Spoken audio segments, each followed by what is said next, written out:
Hello दोस्तों, आज मेरी दिन की शुरुआत हुई है करीब 4:30 पर। उठते ही मैं गई वॉशरूम में मैंने सबसे पहले किया ब्रश, और ब्रश करने के बाद मैंने एकदम चिल पानी से मुंह धुला, जिससे मेरी नींद एकदम से भाग गई और मैं बिल्कुल प्रिपेयर हो गई पढ़ाई के लिए।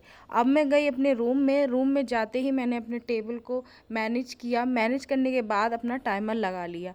हाँ, फ़िलहाल आप लोगों के साथ एक न्यूज़ शेयर करनी थी कि केवीएस पीआरटी के जो एडमिट कार्ड आ गए हैं, तो वो अपने अकॉर्डिंग ही प्रिपरेशन करें। जैसे किसी का भी टाइम बकाया है और उनका टाइम अब ये 10 दिन मिला है, तो वो रिवीजन के साथ कुछ एक्स्ट्रा भी पढ़ सकते हैं।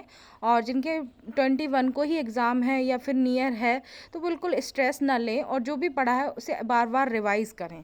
तो यही मैं बार बार अपने वीडियो में आप लोगों से बोलती हूँ, जो भी पढ़ा है उसको रिवीजन करना बहुत ज़रूरी होता है, क्योंकि उसको रिकॉल करने के लिए आप जब तक रिवाइज नहीं करेंगे तो आप कहीं पे भी उसको क्वेश्चन को सॉल्व करेंगे तभी रिकॉल कर पाएंगे जब आपने उसको रिवीजन किया होगा। क्योंकि आपको वो याद तो आएगा कि आपने पढ़ा है, लेकिन आप उसका एग्जैक्ट आंसर अगर रिकॉल नहीं कर पाए तो आप गलत भी टिक कर सकते हैं।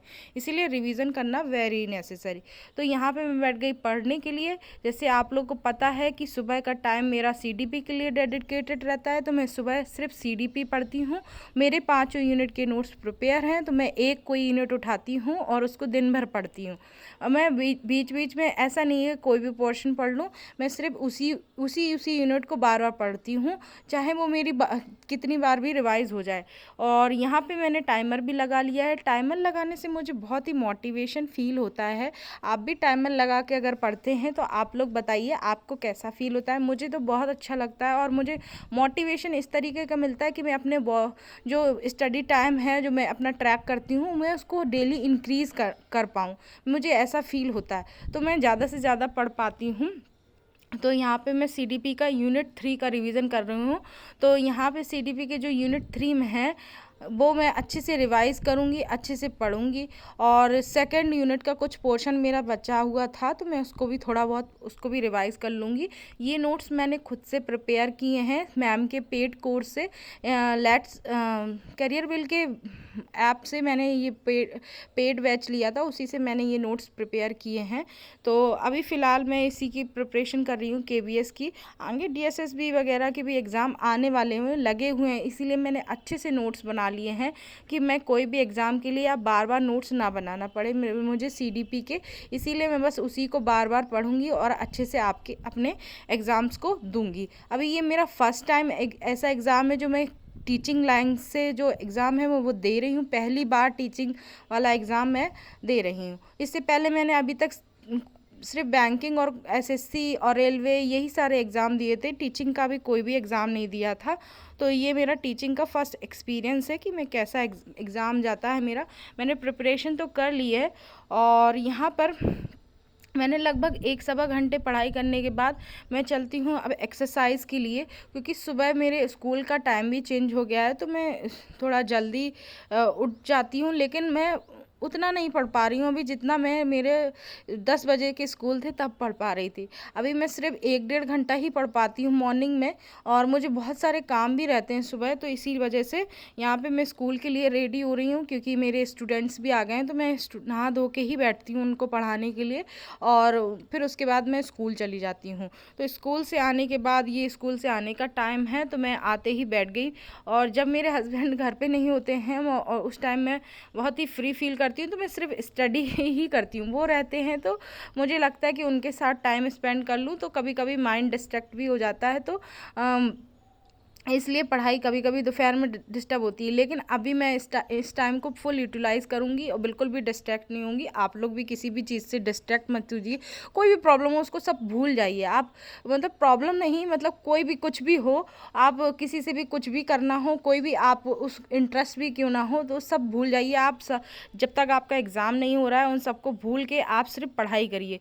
तो यहाँ पे मैं यूनिट 3 का ही जो भी बचा हुआ रिवीजन है उसको कंटिन्यू करूँगी, और उसको करने के बाद मैं आगे के जो भी मेरे सब्जेक्ट रहते हैं जैसे ईवीएस, और जो भी मुझे ऑनलाइन वीडियोस भी देखना होता है, मैं मोबाइल टाइम भी रखती हूँ अपने लिए कि मैं मोबाइल से भी कुछ भी ऑनलाइन भी पढ़ सकूँ। तो मैं जैसे ईवीएस पढ़ लेती हूँ, ऑनलाइन करंट अफेयर पढ़ लेती हूँ, और भी जो भी कुछ नया मिलता है तो मैं वो भी पढ़ लेती हूँ। तो यहाँ पर मैं अपना रिवीजन करने के बाद में जो बचा टाइम होगा तो मैं ऑनलाइन भी पढ़ लूँगी। आप लोग की एग्ज़ाम डेट क्या है कमेंट करके बताइए। अगर आप लोग को मेरे एग्ज़ाम डेट के बारे में जानना है तो मैं आप लोग के साथ ज़रूर अपनी एग्ज़ाम डेट शेयर करूँगी। साथ ही साथ मैं अपना रिव्यू भी शेयर करूँगी कि मेरा एग्ज़ाम कैसा गया और कैसा एग्ज़ाम आया था, जिससे आगे जिनके एग्ज़ाम हैं उनको हेल्पफुल रहे। तो आप लोग कमेंट करके बताइए पहले आप लोगों का एग्ज़ाम कब कब है और आप लोगों की प्रिपरेशन कैसे चल रही है। तो यहाँ पे मैं अपनी प्रिपरेशन कर रही हूँ सीडीपी की। तो सीडीपी मेरा मेन टारगेट रहता है कि मैं सीडीपी के कॉन्सेप्ट को अच्छे से कवर अप करूँ, क्योंकि 60 मार्क्स का है। हिंदी इंग्लिश भी 60 मार्क्स का है, दोनों portion.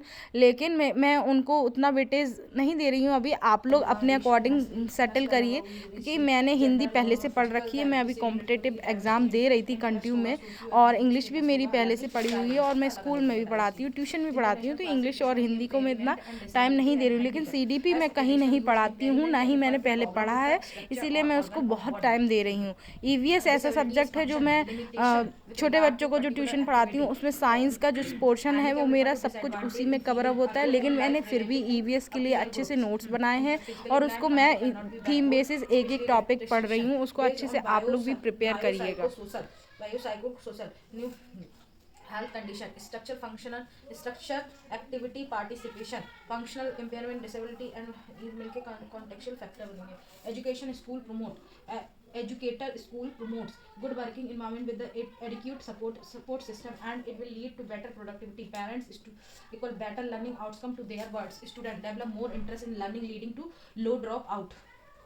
Inclusion education, inclusive education, segregation is against the law of nature. सबको साथ में लेकर inclusion education is based on principle equity inclusion are and integrated education में अलग होता है, इंक्लूजन में एक साथ सीखते हैं। 1921 में Louis Terman gifted child 1921 gifted child initiated a study of more than 1500 gifted child with IQ higher than 140 in disability, physical disability, gifted children, physical disability, visual impairment, speech or language disability, hearing, intellectual and mental behavior, neurological, blood disorder, multiple disability। यहाँ पर मैं CDP के कुछ portion को बोल बोल कर पढ़ रही हूँ, क्योंकि कभी कभी मैं थका हुआ फील करती हूँ तो मैं बोल बोल कर पढ़ने लगती हूँ, जिससे मेरा कंसंट्रेशन अच्छे से हो जाए और फिर मैं उसको अच्छे से पढ़ने लगूँ। मैं पढ़ाई में जब भी ऐसा प्रॉब्लम होती है तो मैं बोल बोल कर पढ़ती हूँ। और यहाँ पर मैं शाम को जो वीडियो देख रही थी खाना बनाते वक्त, तो मैंने उसमें एक मैराथन प्ले कर ली थी, वो मुझे इंटरेस्टिंग लगी तो मैं उसको कंटिन्यू की रात में और काफ़ी देर तक देखी। इस प्रकार मैंने पढ़ाई पूरी कर ली। अगर आपको वीडियो से ज़रा भी मोटिवेशन मिला हो तो hit the like button, share and subscribe. Thank you for watching.